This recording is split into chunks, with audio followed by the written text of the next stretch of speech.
இன்னைக்கு ஒரு நல்ல சப்ஜெக்ட் ஒன்று பார்ப்போம். அது என்னன்னு கேட்டிங்கன்னா, வாழ்க்கைக்கு ரொம்ப அடிப்படை தத்துவத்தை சொல்லக்கூடியது. இப்போ எதுக்கு எடுத்தாலும் காலையில பார்த்தீங்கன்னா ஜோசியம், தினப்பலன், அதுக்கப்புறம் வாரப்பலன், அதுக்கப்புறம் மாசப்பலன். ஒரு ஆஃபீஸில் நான் போயிருந்தேன். என் பக்கத்தில் இருக்கிறவர் பேசவே மாட்டேங்கிறாரு. ஏன் சார் பேசணும்? சார் இன்னைக்கு காலையில் தினப்பலன் ஒருத்தர் சொன்னார் சார், உனக்கு சந்திராஷ்டமம். வாயே திறக்காது என்ன சார்? அதனால் நான் வாயே திறக்கிறது இல்லை சார். இது எப்படி சார் இருக்கு? வாழ்க்கைங்கிறது வாழ்வதற்காகத்தான். ஜோதிடங்கிறது உங்களுக்கு ஒரு அனுபவத்தை தரக்கூடியது.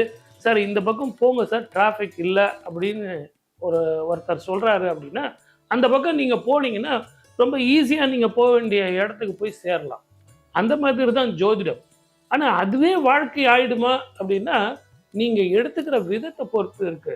உங்கள் ஜாதகத்தில் எப்படி இருக்கு, உங்களுக்கு என்ன மகாதிசை நடந்துக்கிட்டு இருக்கு, இந்த காலகட்டத்தில் நீங்கள் என்ன எதிர்பார்க்குறீங்க, அது நல்லதா கெட்டதா, இதையெல்லாம் உணர்ந்து செயல்பட்டு நல்ல படித்த அனுபவித்து அந்த எக்ஸ்பீரியன்ஸுன்னு சொல்கிறாங்க இல்லையா, அதோட உங்களுக்கு ஜோதிடத்தில் வந்து வழிகாட்டும் போது 100% பலிக்கும்.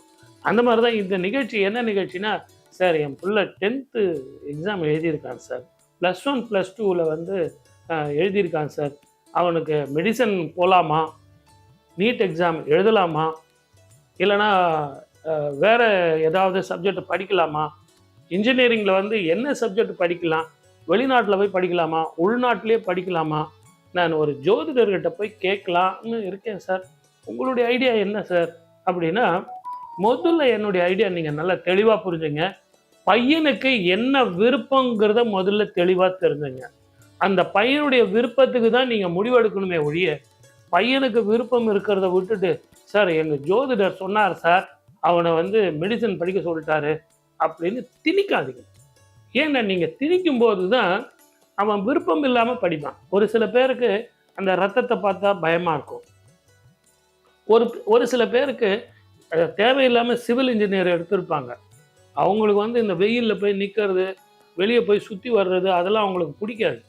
என்னவோ சார் எங்கள் அப்பா சொன்னார், அதனால் சிவில் இன்ஜினியரிங் நான் படிச்சிட்டேன் சார். அப்போ நீங்கள் நல்லா புரிஞ்சுங்க, நல்லா படிப்பான். அவனுக்கு எதில் ஈடுபாடு இருக்குன்னு தெரியணுமே ஒழிய, வெறும் ஜோதிடத்தை மட்டுமே தெரிஞ்சு பண்ணக்கூடாது. அப்போ நீங்கள் ஜோதிடம் பார்க்கக்கூடாதா சார்னா, ஜோதிடம் பார்க்கணும். ஆனால் ஜோதிடத்தை எப்படி பார்க்கணும்னா, அந்த ஜோதிடமும் உங்களுடைய எண்ணங்களும் பிரதிபலிக்கணும். ரெண்டுமே ஒன்றா இருக்கணும், சிங்க் ஆகணும்.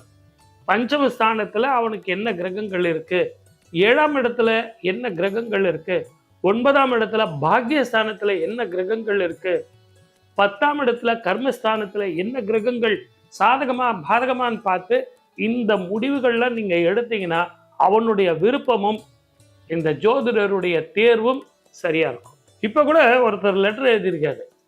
என்னென்னு எழுதியிருக்காரு தெரியுங்களா? என் பொண்ணு சார், ஏன் என் பையன் கூட வச்சுங்க சார், 2 பேர், எனக்கு பொண்ணு பையன் 2 பேர் இருக்காங்க. அவன் என்ன மாதிரி சப்ஜெக்ட் படிப்பான், எதில் வந்து அவன் ஜெயிப்பான்னு எனக்கு கேள்வி எழுதியிருக்காரு. அந்த கேள்விக்கு நான் பதில் வந்து உங்களுக்கு சொல்கிறேன். முதல்ல அவங்க 2 பேர் ஜாதகத்தை கொண்டு வாங்க. இப்போ என்ன மகாதிசை நடக்குது, அவங்களுக்கு உச்சமா நீச்சமா பகையா, அந்த கிரகங்கள் திசை ஏதாவது நடந்துக்கிட்டு இருக்கா, 2வது அவங்க எந்த சப்ஜெக்ட் படித்தா ஷைன் பண்ணுவாங்கன்னு பார்க்கணும். ஏதோ கோல வச்சுவாங்களா, அப்படி படிப்பாங்களா, அப்படி கிடையாது. அதில் வந்து அவங்க ஷைன் பண்ணுவாங்களான்னு பார்க்கறது தான் ஜோதிடர் வேலை. அதே மாதிரி நீங்கள் இந்த ஜாதகம் பார்க்கும்போது அந்த பிள்ளைங்களை கூட்டிகிட்டு வரணும். ஏன்னா நான் அந்த கிரகங்களை பார்த்து இந்த படிப்பு படிங்க சார் அப்படின்னா அவனுடைய விருப்பத்தை சொல்வான். அவனுடைய விருப்பமும் என்னுடைய ஜோதிட பலனும் இரண்டும் சேரும்போது தான் பலன் வெற்றி நிச்சயங்கிறது உண்மை. ஆகவே உங்கள் பிள்ளைங்களையும் கூட்டிகிட்டு வாங்க, நல்ல படித்த ஜோதிடர்கிட்ட போங்க, ஜாதகத்தை காட்டுங்க, 2த்தையும் கம்பேர் பண்ணி முடிவெடுங்க, வெற்றி உங்கள் பக்கம். இன்னொருத்தர் கேள்வி எழுதியிருக்காரு, ஜோசியம் பார்த்து தான் படிக்கணுமா சார்னு ரொம்ப தெளிவாக எழுதியிருக்காரு. அவர் ரொம்ப அடிபட்டிருக்காருன்னு நினைக்கிறேன். என்னன்னு கேட்டிங்கன்னா, ஜோதிடம் தான் வாழ்க்கைன்னு ஒன்று இல்லைங்க. ஜோதிடம் பார்க்காமையே படித்தவங்கள நிறைய பேர் வெற்றி பெற்றிருக்காங்க. வாழ்க்கையில் வெற்றி பெறுவது எப்படின்னு தான் நீங்கள் ஜோதிடம் பார்க்கணும். எத்தை தின்னா பித்தம் தெளியோன்னு பார்க்கறதுக்கு தான் ஜோசியம். ஜோசியத்தினால மட்டுமே நீங்கள் வெற்றி பெற முடியாது. இப்போ நான் இருக்கேன், தம்பி நீங்கள் டாக்டருக்கு படிச்சுடுவீங்க. எப்படி படிப்பீங்க? நீங்கள் உழைக்கணும் சார், ராத்திரி பகல் படிக்கணும். அந்த படிப்பு முழுவதும் உங்களுக்கு ஏகாகிரகமாக இருக்கணும். அந்த படிப்பே உங்களுக்கு ஒரு தொழிலாக இருக்கணும். அப்போ தான் நீங்கள் ஜெயிக்க முடியும். இல்லை சார், அவர் சொல்லிட்டார் சார், நான் அதனால் படித்து டாக்டருக்கு முடிச்சிட்டேன் சார் நான் சொல்ல முடியும். அப்படி இல்லை. அதே மாதிரி தான் ஒரு டாக்டருக்கு ஒருத்தர் படிப்பார், இன்ஜினியரிங் ஒருத்தர் படிப்பார்னா அந்த தொழிலில் அவர் முழுமையாக வெற்றி பெறுவாரா? எத்தனையோ இன்ஜினியர்ஸ், டாக்டர்ஸ், இது நான் பொதுவாக சொல்கிறேன், நான் யாரையும் குறிப்பிட்டு சொல்ல, ரொம்ப குறைஞ்ச சம்பளத்தில் கஷ்டப்பட்டு உழைச்சிக்கிட்டு இருக்காங்க. ஏன்னா அவங்களுக்கு எந்த ஓப்பனிங் கிடைக்கல. எந்த தொழில் செஞ்சாலும் நீங்கள் தயவு செஞ்சு தெளிவாக புரிஞ்சுங்க, அதிர்ஷ்டம் இருந்தால் தான் நீங்கள் ஜெயிக்க முடியும் சார். இந்த யூடியூப்பில் கூட இப்போ டாக்டரை பற்றி பேசுகிறோம், இன்ஜினியரை பற்றி பேசுகிறோம், மற்ற தொழில் நம்ம பேசுறது இல்லை. ஏன் சொல்லுங்கள்? எதை எடுத்தாலும் ஒன்று சினிமா நட்சத்திரங்களை பற்றி பேசுவோம். ஒரே ஒரு ரஜினிகாந்தை பார்த்துட்டு ஒரு நாளைக்கு 1 லட்சம் ரஜினிகாந்த் வந்துக்கிட்டு இருக்காங்க. எல்லாரும் வந்த உடனே வெற்றி பெற்றுறாங்களா? அத்தனை ரஜினிகாந்த் திரும்பி தான் போகிறாங்க. ஆனால் வெற்றி பெற்றது ஒரு ரஜினிகாந்த். அதே மாதிரி தான் நீங்கள் நல்லா ஞாபகம் வச்சுங்க சார். நீங்கள் ஏதாவது ஒன்று நடித்து காட்டுங்க, பேசி காட்டுங்க, அப்படின்னா ரஜினி சொன்னதையே இவங்க திருப்பி செய்வாங்க, மிமிக்ரை பண்ணுவாங்க. அதுக்கு தான் அவர் இருக்காரு. நீங்கள் எதுக்கு இருக்கீங்க? உங்களுடைய தனிப்பட்ட தன்மை என்ன, அதை தான் உங்கள் ஜாதகத்தில் பார்க்கணும். உங்கள் ஜாதகத்தில் எப்படிப்பட்ட கிரகங்கள் உச்சத்தில் இருக்குது, நீங்கள் இந்த டாக்டர் தொழில் பண்ணீங்கன்னா அதில் நீங்கள் என்ன ஸ்பெஷலைஸ் பண்ணணும், இன்ஜினியரிங் பண்ணீங்கன்னா அதில் நீங்கள் என்ன ஸ்பெஷலைஸ் பண்ணணும், அதில் நீங்கள் எப்படியெல்லாம் வெற்றி பெறலாம், எப்படியெல்லாம் பேரும் புகழும் எடுக்கலாம் அப்படின்னு சொல்லிட்டு அந்த ஜாதகத்தை பார்த்து நான் உங்களுக்கு நுணுக்கம் சொல்கிறேன் பாருங்கள். அதுலேயும் அந்த கேண்டிடேட் பக்கத்திலே இருக்கும்போது அவரும் அதை புரிஞ்சு தெரிஞ்சு நடந்துக்குவார், வாழ்க்கையில் வெற்றி பெறுவார். வாழ்க வளமுடன். All the best. ஒருத்தர் கேள்வி கேட்டிருக்காருங்க. அவரு எப்படி கேட்குறாரு பாருங்களேன். சார், என் ஜாதகம் என்கிட்டயே இருக்குது, நான் ஓரளவுக்கு ஜாதகம் பார்ப்பேன் சார், அதில் என் ஜாதகத்தில் நானே முடிவு பண்ணிக்கிட்டுமா சார், இந்த படிப்பு படித்தா நான் வந்துடுவேன். சார், உங்களுக்கு முதல்ல முழுமையாக ஜோதிடம் தெரியுமாங்கிறது எனக்கு எப்படி தெரியும்? ரெண்டாவது, ஜோதிடங்கிறது ரொம்ப மிகப்பெரிய கலை. அதில் உங்களுக்கு அனுபவங்கிறது தேவை.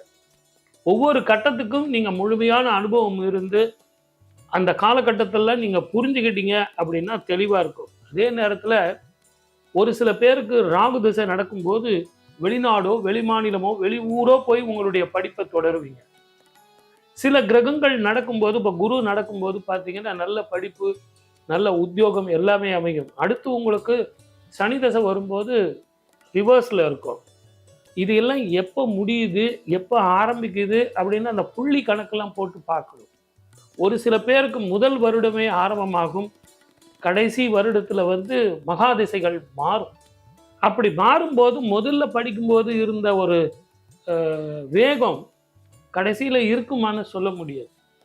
அவங்களே நிறைய கதை சொல்லுவாங்க. சார், எங்கள் கற்றுக் கொடுத்த வாத்தியார் அவ்வளோ சரியில்லை sir, first second year third இயர்லாம் நல்லா இருந்தது, இப்போ எனக்கு சரியில்லை சார்னு சொல்லுவாங்க. இது எல்லாம் உங்கள் ஜாதகத்தில் வச்சு தான்.